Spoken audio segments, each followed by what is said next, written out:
Hello and welcome to the week ahead from the Financial Times in London. Here's what we'll be watching in the next few days. Opec countries meet in Vienna to try to do a deal on production cuts. Is right-wing populism on the march in Europe? We'll be watching Italy's referendum on constitutional reform and the Austrian presidential election.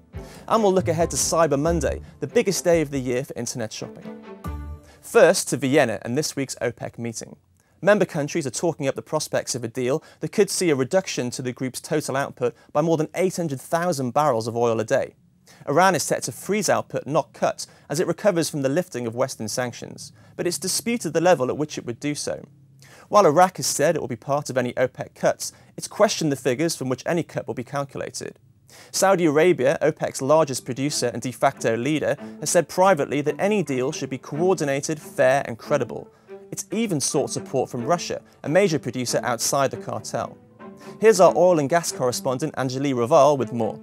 If OPEC producers can come to an agreement on production cuts, this would be the first supply deal since the financial crisis.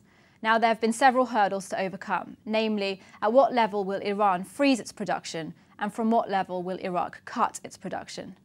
If OPEC can clinch a final deal in the days before the next ministerial meeting, attention will then be drawn to non-OPEC countries such as Russia, which have said they would like to be a part of any broader deal to stabilise oil prices. Without any deal, oil prices are likely to continue falling. Staying in Europe, Austria goes to the polls this week again in a rerun vote to elect a new head of state. The election will be an early test of support for right-wing populist parties in Europe in the wake of Donald Trump's presidential victory in the US. Norbert Hofer's Freedom Party, founded by former Nazis in the 1950s, saw support surge after Europe's migration crisis last year. And it calls for tough controls on refugees, as well as the defence of traditional Austrian culture. Meanwhile, in Italy this week, there's a referendum on Prime Minister Matteo Renzi's flagship constitutional reform. The importance of the referendum grew after Mr. Renzi said he'd resign if defeated, possibly plunging the country into a fresh period of political turmoil. The main opposition groups include the anti-establishment Five Star Movement and the anti-Euro Northern League, and victory could add to their momentum ahead of national elections in Italy. But our Europe editor Tony Barber doesn't think it's time to throw in the towel to anti-establishment parties just yet.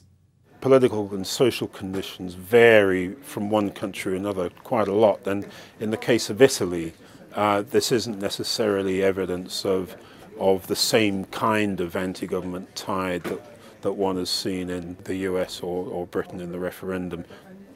And one example of that is that among the critics of the constitutional reform proposals was Mario Monti, the former EU Commission Italian Prime Minister.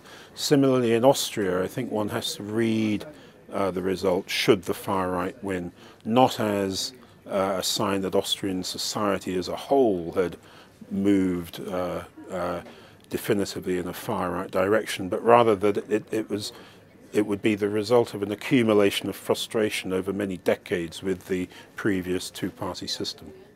But beyond the political impact in Italy, there are also concerns that a no result in the referendum could hit financial markets, particularly Italy's banks. Defeat for Mr. Renzi could delay the much-needed measures to stabilise the banking system.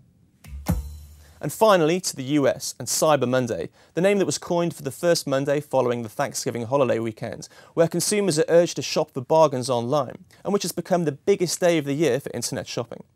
The year-end shopping season is crucial for the retail industry, with the November-December period accounting from anywhere from 20 to 40% of many retailers' annual sales.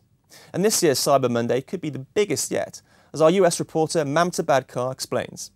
Cyber Monday is expected to be the largest online shopping day in history, according to Adobe Digital Insights.